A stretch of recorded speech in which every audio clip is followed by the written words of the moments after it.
According to Surah 2, verse 282 of the Quran, the testimony of a woman is worth half the testimony of a man.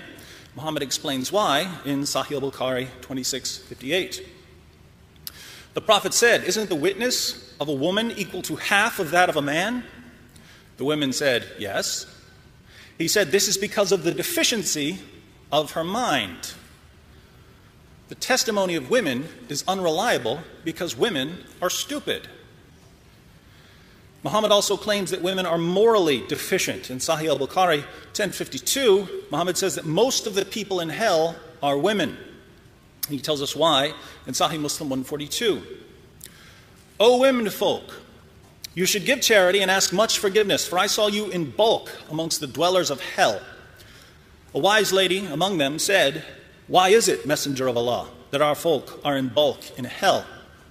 Upon this, the Holy Prophet observed, "You curse too much and are ungrateful to your spouses. I have seen none lacking in common sense and failing in religion, but at the same time robbing the wisdom of the wise besides you." Since women are intellectually and morally inferior to men, they sometimes need to be disciplined. Allah tells Muslim men how to discipline their wives in Surah 4, verse 34 of the Quran. "Men are in charge of women, because Allah hath made the one of them to excel the other, and because they spend of their property for the support of women. So good women are the obedient, guarding in secret that which Allah hath guarded.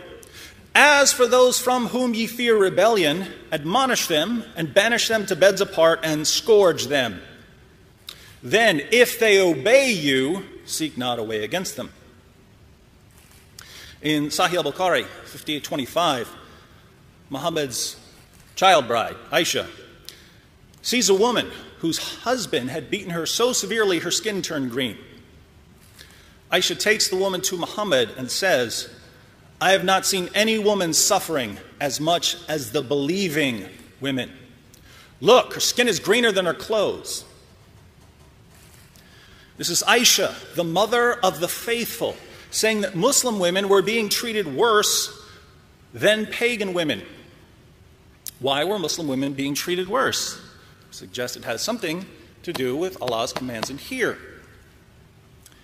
And if you are expecting Muhammad to punish the man for beating his wife until her skin turned green, you don't understand Islam. Muhammad rebuked the woman for being a bad wife. Now, if that's how the Quran commands Muslims to treat their own wives, you can imagine what Allah and Muhammad have to say about non-Muslim women. Surah 23, verses 1 through 6, and Surah 70, verses 22 through 30, say that Muslims can have sex with female captives and slave girls. The Quran even allows Muslims to rape female captives who are married.